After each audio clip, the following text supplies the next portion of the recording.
All right, let's go. All right, ready to roll? All right, we're going to go start with John Hale with the Courier-Journal. Cal, it's an interesting spot for you, having lost Kenny and lost Dwayne, two of the people you were closest to in the program. Just what's that change going to be like? How are you going to adapt to that moving forward? Well, as you guys know, I've only done this a few years, but I've had many staffs, and what you do every time this happens is you're trying to piece them together in a way that your team needs them to be. And time changes. It's different now than it was 10 years ago.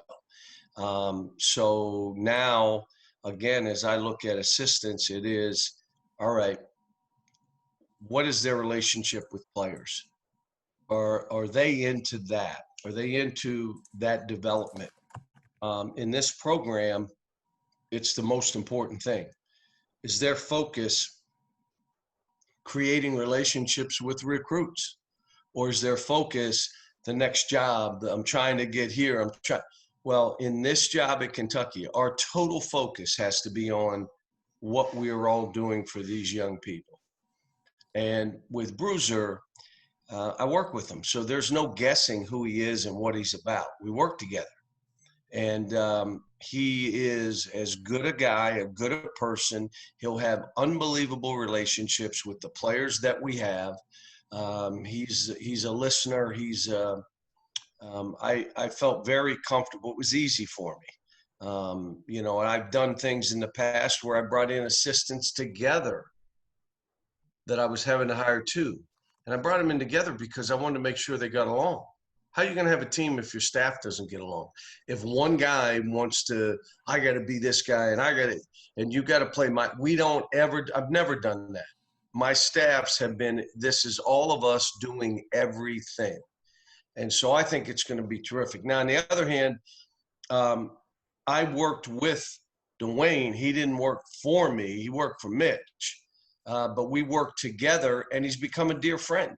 It's like anybody else that leaves a community you're in, a job that you're in, that has become a great friend and a great ear and a great voice that I trust. But if I'm about him, you got to wish him. And, as he was going through this process and I was talking to some people and Ellen looked at me and she's like, you understand that he could leave. You're helping. I have to. That's my job. That's what I've been about. So I'm happy for him. I think he's going to do a great job. When you heard the press conference, I think people said, why didn't he get a job a few years ago? I mean, but I hats off to Mitch. He's done a great job of preparing people for their next step. And in Dwayne's life, for he and Allison and the kids, this is that next step. And he'll always be a phone call away. If I'm having an issue here, I'll call Dwayne. Dwayne, tell me what you think. He'll be doing two jobs, DePaul and what I need him to do here. All right, we'll go with Kyle Tucker with The Athletic. Cal, Dwayne said, I talked to Dwayne yesterday. He said he thought sort of the shape, you had Kenny for 10 years, you had Dwayne for 11. He said he thought the change, all this change would re-energize you. Is that fair to say? And as sort of a follow-up to that, what can you tell us about this new position you've created and why it came about? Well, the first one is if you look at things like change is good. I mean, I've always been that way.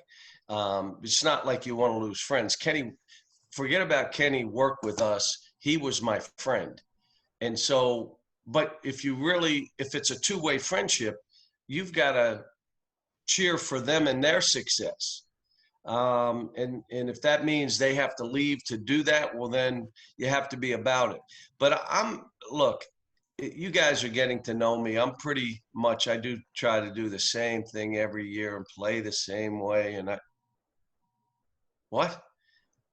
what gets me going is trying to figure out a team every year. That's what wakes me up in the morning. Creates some fear in my heart and some anxiety. Maybe I'm getting up because I can't sleep, but it's what moves me. Trying to come up with new ways, like reworking the staff. We bring in another person that, again, is he going to have great relationships with the players?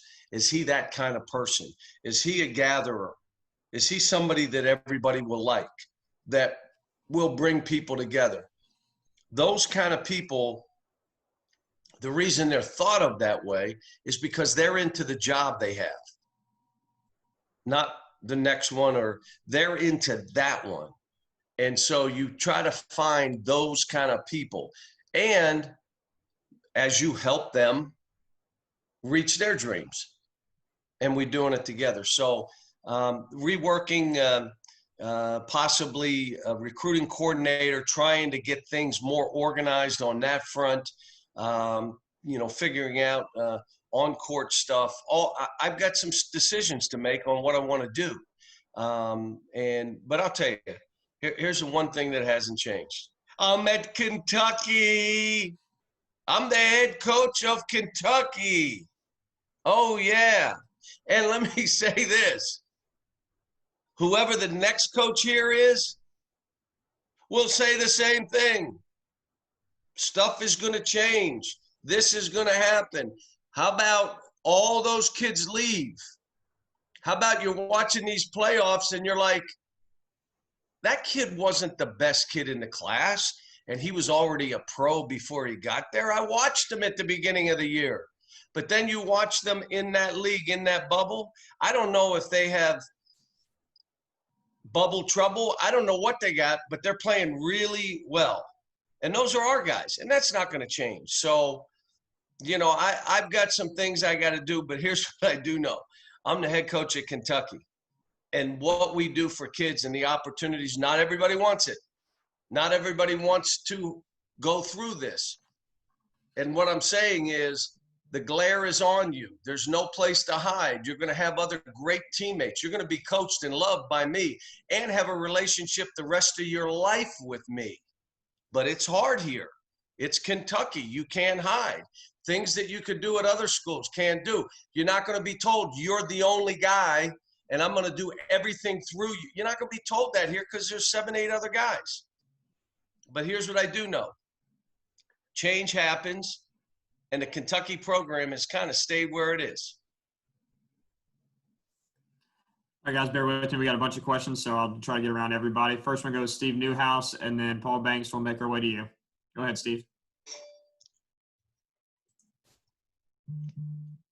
Steve, hold on. I think you're on mute. I'm trying to unmute you.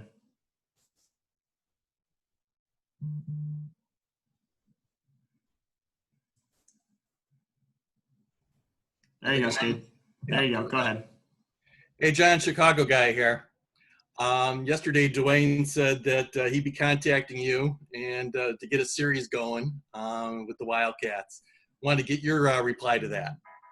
I'm going to help Dwayne in any way I can. And he may call me for scheduling, but I got some issues I'm dealing with that I'm going to be calling him about. And we have him until September 1st. So I probably don't want to hear anything about the DePaul until September 1st. And if he talks about it, I said, enough DePaul stuff. We still got stuff we got to do here. But no, we played in Chicago. I've been up in Chicago. I think DePaul's a terrific program. The biggest thing, when I was in the Atlantic 10 and I took over a program that was in a similar position as DePaul, my question is, has anybody in the Big East been in the Final Four or the Atlantic 10? And at that time, Temple had been number 1 in the country. So my question is then, why we're in the same league? Why can't we be number 1? Then again, I was young, I was stupid, I was dumb, I didn't know what I was talking about. But that was my vision. And in the Big East, it's the Big East. It still has the aura of the Big East. I grew up in the Big East. I had to fight the Big East. I was at UMass, and we were surrounded by Big East. I know what it is, a big beast. And so what I'm saying is he's looking at this like, why not? And then everybody's got to jump on board with that. Why not?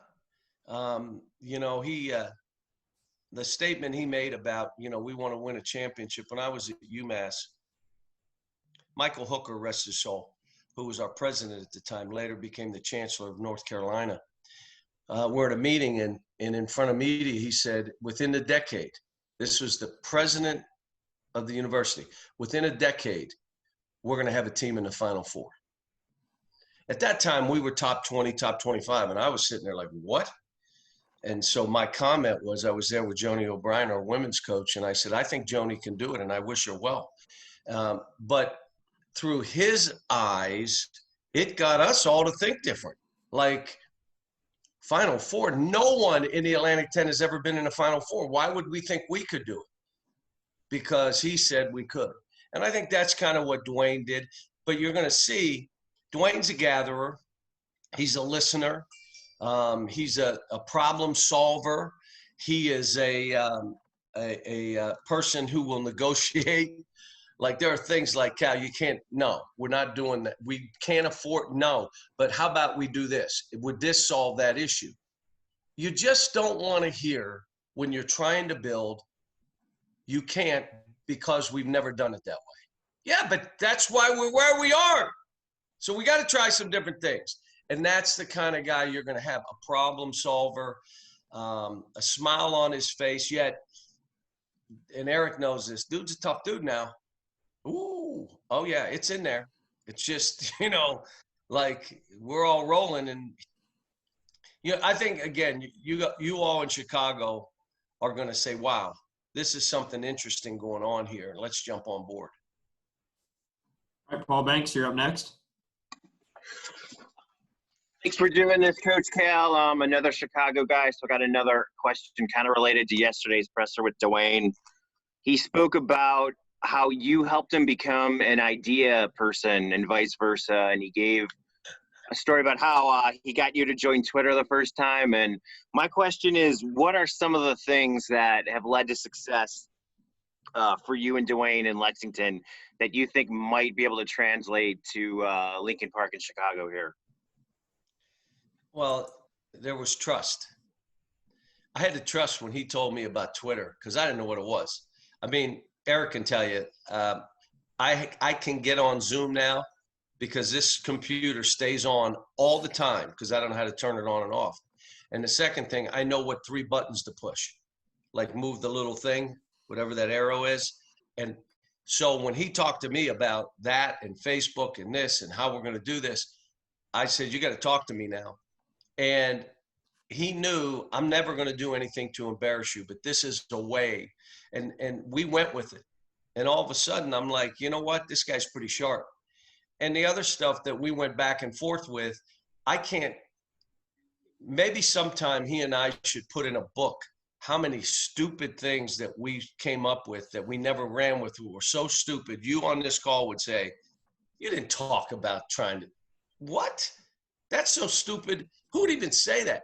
So there are things, and there are other things that we tried that we kind of buried because they didn't work. But that's all part of having ideas and trusting each other. I knew I could trust him, and he knew he could trust me. I tell him all the time, you know, I would trust him with my kids. And so he is an idea guy. Not all of them are good, but so what? You only need 2 of them. The other 30 throw away. Here are the 2 that are going to work, that are moving us in the right direction. Kent Spencer, WHS, go ahead. Yeah, John, Kenny, you know, over the years did so much work with your all's big men. Who takes over that now that he's gone? Well, Tony would, and Tony's always been that guy too. And the, you know, again, I don't want you to pigeonhole Kenny as a big man coach. Kenny is a coach. You know, when I talk to the Knicks, he's not a workout guy. Yeah, he can work out players. We all can do that. That's why we coach. He is a basketball coach who creates great relationships and gets kids to do things or thought or literally didn't want to do. Now, some ran from it. They would walk in to see if he was in the gym, and they put their head back and wait for practice to start. Those kids never broke through. Now, they may break through after because they realized, I got to work. There's no giving to this. That's who he was. But Tony will take on some of it. You know, we've done some things, and last year that I had Tony really put defensive schemes together and then come to me. And then if I liked it, if there were things I wanted to change, if there were different ways I wanted to play something, that would be fine. And then Kenny really zeroed in on the offense, getting us to make extra passes, getting our spacing right, getting guys to cut hard. And then I had each guy doing that. Now, what I'll do with the offense this year, right now, we had Joel and I were the only two on the floor for the last month and a half, just he and I together. And I'm just telling you, I love it. It's back to my UMass days where I got one assistant and I'm on the court coaching. So all that I'm doing right now is putting in the dribble drive slowly so that because I have time, and I'm really getting them to understand spacing. And then I'm getting them to watch an NBA game who are running dribble drive, who are running it from middle pick and rolls to where it's called a short roll, where the big guy doesn't roll all the way to the rim. He just short rolls, and they throw that little pocket pass, and the starting playmaker now becomes that big man. You're seeing Bam do it. And again, the spacing is what I'm teaching right now. So how I'll do the offense, and will it be Bruiser? You know, he and I will sit down and, you know, to catch up on all this. We didn't run dribble drive when I was at UMass. So, you know, he hasn't gone through all the teaching of how we do this. We're going to go with Larry Vaught next, then Myron Metcalf. I'll come to you. Go ahead, Larry. Yeah, John, kind of follow up there what you talked about where you've been on the court with your guys. Rather than talk about who's left you, can you talk a little bit about how these guys that you have been coaching, what you've kind of thought of them in the last month, the work you've got to do with them? Are you talking the new players or the return? Okay, yeah. I'm just talking your whole team.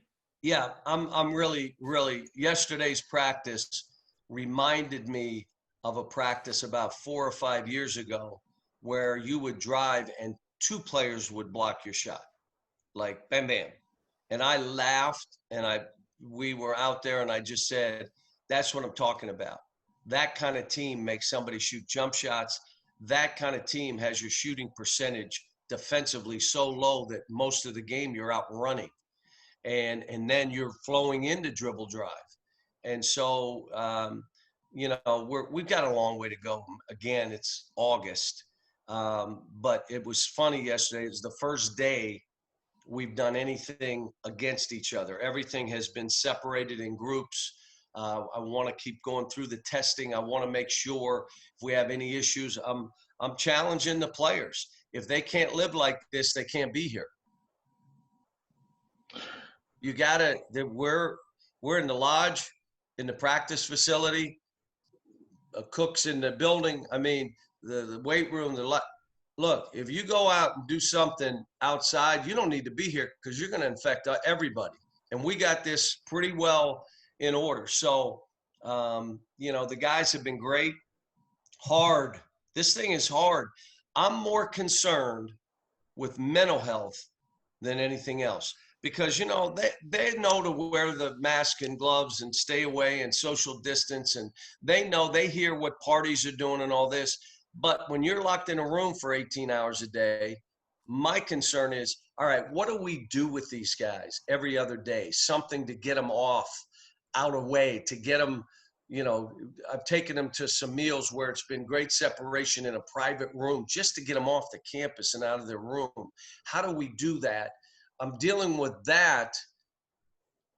And I don't, you know, we talked about opening up our locker room. I'm not sure I'm ready to do that yet, to where they can all congregate together. Because again, you know, one guy doing something dumb can lock you down. Even if we're going live, guys, I'll go 5-7 minutes and then we'll do something scripted. In other words, 5-on-0, 3-on-0, where there's space. And then we'll come together again for 5-7 minutes and then we'll separate. I'm trying to be respectful because we're learning new every day. And I just want to make sure with my guys, I'm doing this in a safe way. All right, Myron with ESPN, you're up. John, you've obviously been very vocal in the wake of things that happened with George Floyd and being very involved there. I'm curious if your players came to you and said they wanted to demonstrate protest on the court next season to show, how they feel about some of these issues, how would you respond to that? Well, Myron, you know me well enough. First of all, I had to sit back and listen. Even though I'm white privileged, even though I grew up the way I grew up, I was still white, which meant I had an advantage. Even though it was Friday to Friday and I had one pair of tennis, but it didn't matter. So when this all happened, that's why I shut down the Coffee with Cal. I got to listen and really, am I missing? What else am I missing? And so we came up with a thing we were going to do on our campus only, Minority Leadership Initiative. And then I had friends come and say, why don't you do this to scale and get other coaches to do what you're doing? We got 75 coaches committed. We already have, 18 jobs posted. I'm hoping this year we end up with double that, like 36 to 50 jobs posted. And it's for young minorities to get involved in college administration, which may lead to whatever, jobs in business, whatever.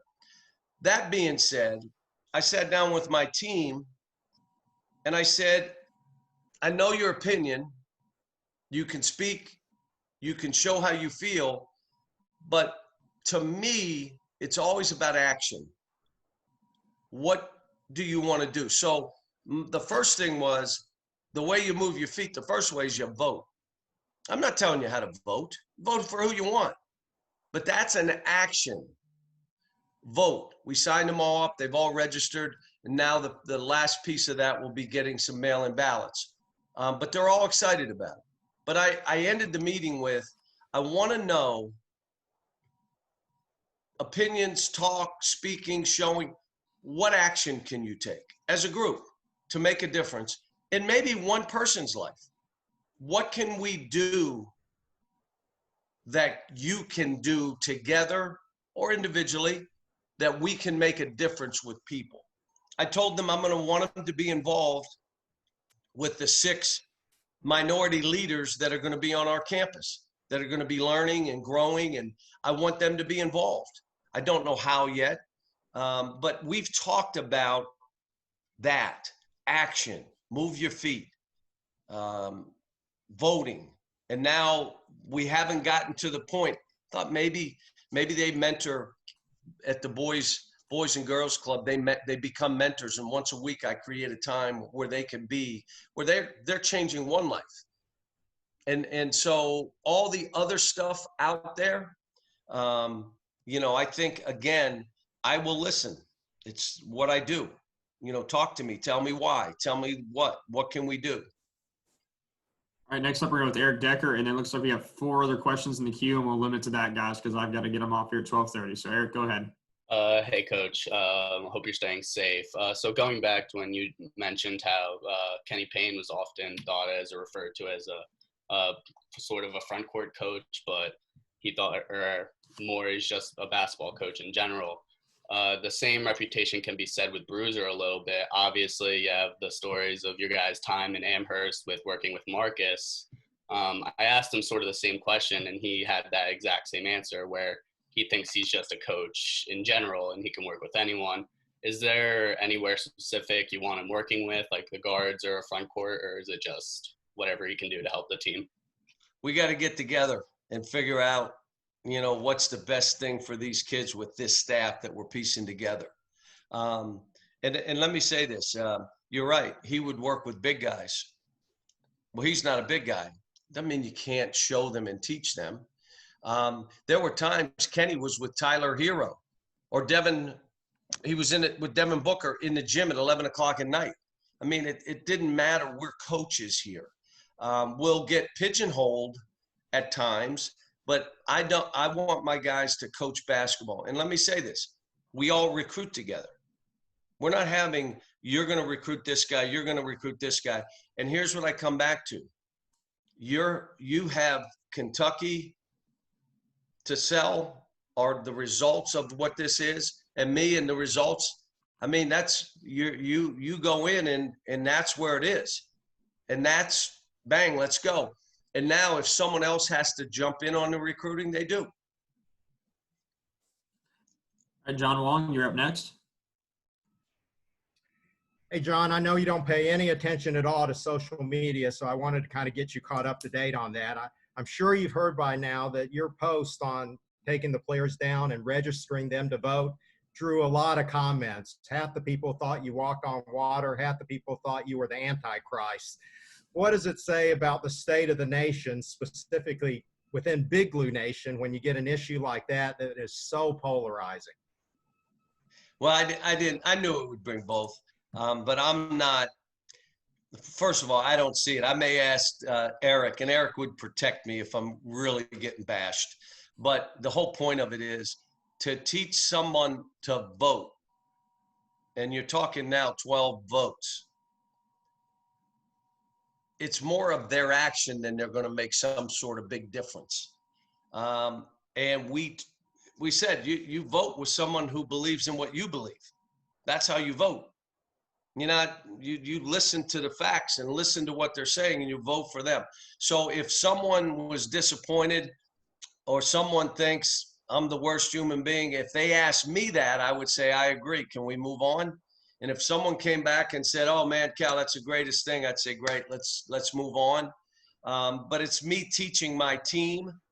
And, there are times I'll do things that I know aren't the most popular, but what's right isn't always popular, and what's popular isn't always right. I'm just trying to do what I think is right. All right, finish this off, guys. We'll go John Hale, Steve Newhouse, and then Kent Spencer. John, go ahead. Cal, this is the first time we've talked to you since the African American and Africana Studies faculty asked for the Rupp Arena name to be changed. One, what's your personal opinion on that? And two, have any of your players, recruits, former players mentioned that to you at all as something they're concerned about? Well, no, I haven't heard anything on that side. But again, this for all of us is that was from what I understand, they were talking about a lot of different things. This is another chance for us to listen and learn. Some people agree, some people are not going to agree. I would tell you again, for me personally, knowing the family, knowing Herky like I did, all right, what's out there that tells me it's something different? And I'm all ears, I'm going to listen. But here's what I do know. The university is doing stuff going forward. Diversity issues on our campus they're dealing with. Very important for us. What we're doing in the Minority Leadership Initiative, we are taking the front position in this, the lead position. As this thing goes and grows, it's going to be, Kentucky is going to be the lead in what we're doing and be the program that's going to say, here are the best case scenarios in this and how we do it. But again, I'm all ears to all this stuff because again, you have the thing in Wisconsin. What in the world? How can this again after this, all that we've been through again? So am I missing something? Is everybody missing something? We just got to keep talking about it. And then you got to look at this in a bigger picture of what we're doing. And I'm telling you, what we're trying to do here on this campus and what I'm trying to do within my basketball program, the influence that I would have within athletics that isn't all encompassing, but I do have an influence. We're trying to take advantage. All right, Steve Newhouse, back to you. John, when you first arrived in Lexington and you had Dwayne as your SID, did you ever imagine that one day he'd be in charge of his own program? Yeah, because when you're around him, you looked at a person that was steady Eddie as far as the highs, the lows.